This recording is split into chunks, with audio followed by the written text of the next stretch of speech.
Hello, everyone, and welcome to day 6 of Empower Your Path 30 Days of Self Leadership. I'm Elizabeth Johnston, your host and your guide. So, today I want to talk to you about gratitude. And gratitude is something that is really important for self leadership. And I have a little story to share with you about this. So, one of my mentors was a woman in the militia. I was her assistant for many years, and I started with her when I was 16 years old. And she was shocked, actually, that I was living on my own at age 16 after having left home only a few weeks beforehand. So she took a protective, sort of mothering approach with me. And we stayed in touch for the rest of her life, long after I left the militia. And I'm forever grateful for her appearance in my life. Over those many years, I would sometimes share my writing and my poetry with her. She'd nudge encouragingly, admitting that it was good, but she asked, invariably, she always asked, couldn't I write something lighter, like about flowers or birds? And at the time, my younger self kind of muttered to herself, saying, "Oh, she doesn't understand my work, not really." But since then, and after having taught many, many, many years of creative writing and life writing and memoir and creative nonfiction, amongst other genres, I came to see that writing about the pain of a past situation kind of memorializes it. It fixes it or freezes it in time, and you get to endlessly revisit that pain.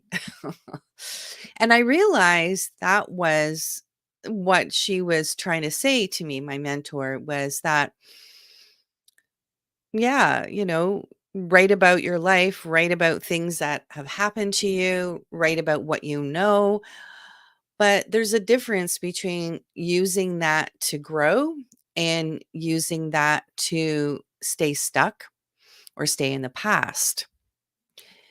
And and she wasn't saying not to write about those things, but what I realized that she meant was that there are other ways of writing about painful events that can, in the end, benefit you. And she wasn't a writer herself, so it's not like she could really articulate what she meant by, that comment. Couldn't you write about something lighter? Um, because she was no stranger to, difficulties. So it wasn't like she was denying those sorts of things could happen. But she was suggesting to me that maybe there's another way to go with my writing. And, you know, writing about your past, I highly recommend it. um, and it is great for the cathartic effect, when you get it all out, put it on the page, but you can't just leave it there. You can't just leave it unfinished because, yes, you've got it out, you probably feel better, but you haven't really processed that. And that's what I realized, that my poems from years ago were fixed in that pain, in that moment of time. And instead of moving people in a way that felt good at the after they read it, it kind of let them sit in that pain, I realized. And so that wasn't good for me, and certainly probably wasn't the best experience for others reading it. But when you do that writing process, the next step is to reframe the experience so you get the most positive things that you can get out of what happened to you. Because this is essential for growth and learning, for well-being and health, in all areas, physical, mental, emotional, and spiritual. And it's the missing piece, I think, in a lot of writing. And a lot of people that I've worked with, they do even if it's a fiction class, they will write about their own personal experiences and disguise it as fiction and pretend that it's just all made up.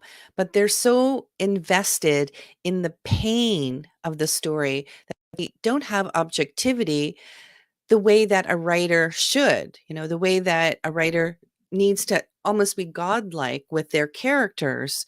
And even if it's nonfiction, right? You do need to have that objectivity, that separation, that space. And you can't get that separation in that space unless you do that reframing process to figure out, okay, I went through this.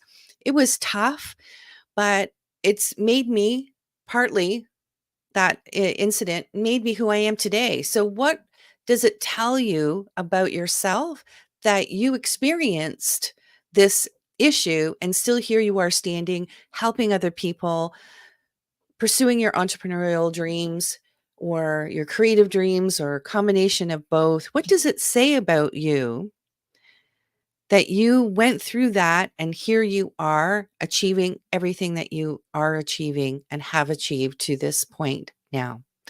So when you do that, you can actually get the bigger picture. Then you can go back and revise it. If it was a poem, let's say that you were writing, then you can infuse it with a little bit of hope, a little bit of context, and it's not so rip your heart out and throw it on the page kind of thing. Which, like I said, can feel good in the moment, but it doesn't. It's not a building block for you to build your future. And as a self leader, to be involved in self leadership, this is what we need to do. We need to see what the good parts were. Yes, it was horrible. It was terrible. It was painful, whatever, but that has made you who you are today. And you today are not that person that experienced that at 5, 10, 15, 17 years of age, whatever it is, whatever that is. But going back into the past and revisiting those maybe painful moments, but with the aim of reframing them so that you could see what is the good that came from it. This puts you onto a vibration of gratitude. And this is the word of the day today is gratitude. And and when you go through that process, you actually end up feeling so grateful for all of those experiences in your past, no matter how difficult they were, because as long as you reframe them and take what was valuable from them, you can then create a life that builds on the past and is even better than the past, right? But unless you do that, backwards looking work, you can't gather up all of those amazing things that you learned from each of those experiences and consciously use them in your everyday life. But when you do that, that is self leadership. And so, all these years later, I finally understand what my mentor in my young teenage years meant. And even though she may not have been able to articulate it, or maybe she wouldn't phrase it in quite the same way as I am now, but for me, I finally understand that, she was encouraging me to focus on lighter things because those lighter things did exist in my life, right? My life wasn't all about what had happened in the past. And, a mature writer has that balance, has that overview, and a mature entrepreneur, a mature person has that overview, that distance to look on their life and say, this was really helpful. I'm going to bring more of that into my present so that I can create the future that I want. And so I'd really encourage you to, as you contemplate the content for today's day 6, Empower Your Path, I really hope that you shift and reframe to find more things about yourself that you are grateful for. And why is it so important to focus on gratitude? Well, on the frequency scale, gratitude or appreciation is another way of saying that, is almost on par with love and joy. And so, if we are thinking about things in the past and we're worried or disappointed about it, if we're blaming, if we're angry about it, if we still have hatred towards whatever happened to us and whoever we say is responsible for that, we're down here in this murky brown area. But what we want to do is move up in frequency so that we can appreciate where we've been, where we are, and so we can create our future with full awareness about our strengths and our weaknesses and having, positive expectation for our future, belief in it, enthusiasm, passion, hopefulness, optimism, all of those things that when we are focusing more on how can we be on this other half of the spectrum versus the other. And it doesn't have to be things in the past. It could be things day to day, somebody at work, somebody in your family, the guy who cuts you off on the highway. All of those things, anger, road rage, that doesn't serve you and in fact just hurts you. The only person that does any harm to is you. And so when you are unearthing stories to impact your self leadership, it is always so important to take that one step further and reframe it. It's like, okay, what's the good in this story? How can I use it to make my future even better? So that is today's um, thought of the day is gratitude. And if you'd like to join us, it's at bit.ly/self leadership 2024, all lowercase, one word. And when you do, you can be eligible for prizes. And the prizes are basically it's an ebook, a compilation of all the daily posts and quotes and affirmations that have been shared throughout these 30 days with you.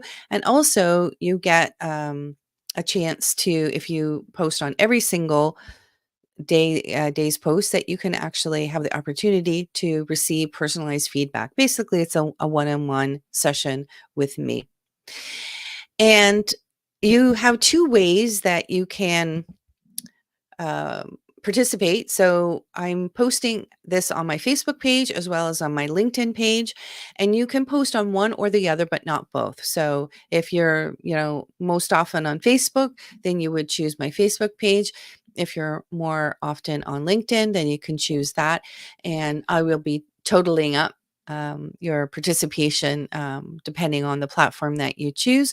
And you need a minimum of 21 um, uh, 21 posts, commenting on 21 posts, up to 30.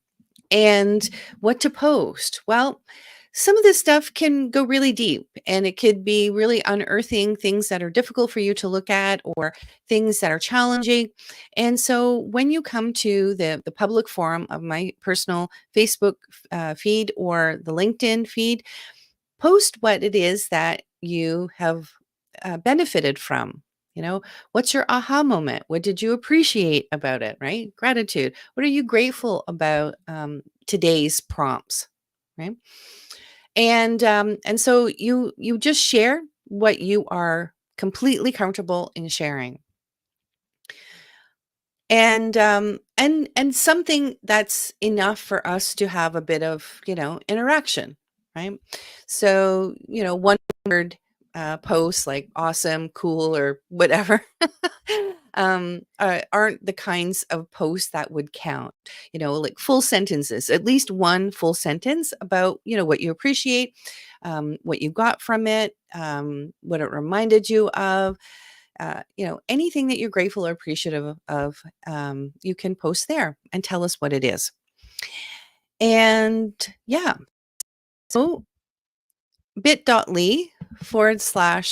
leadership 2024. when you click on that link, that will get you registered, and you fill in the wait list. It'll take you to a page that says wait list. And actually, why don't I just bring this up for people who are going to be watching this? So yeah, I'm just going to type this in, and bit.ly. Here we go. And I'll show you what the page looks like. So you will not be surprised. Okay. Um, oh, I see we've got a heart. Thank you so much for the person who gave us that heart. And let me switch into the new page. We'll stop screen, and then we'll present the screen. Join the wait list. Here we go. Yeah, so when you go to bit.ly/self-leadership 2024, this is what you'll see. It says join the waitlist and supercharge your self leadership. So this is a wait list, and there is, in the coming months, we're going to be launching a new approach to self leadership. And if you want early access to this, you just register your interest, and you'll be part of our inner circle community who gets priority access and information to this new program. And so when you click on join the wait list, it'll take you to a series of questions. I think there's just 6 really short questions. From the statistics I've been seeing, it takes people about 2 minutes to complete the 6 questions. So you're finished really quickly. And yeah, so that's it. And so when you join on the wait list, that qualifies you to participate and be eligible for the prizes. You can still participate without registering if that's what you would like to do, but you any posts that you put on the feed for the daily posts for Empower Your Journey won't count. So the way that they will count is if you join the wait list, and it's all free. All righty. So that is it for today. I am super excited to see what you come up with in terms of the affirmation and the prompt and the quote for today, and what your responses are about gratitude. So thanks so much for tuning in, and take care, everyone. We'll see you tomorrow.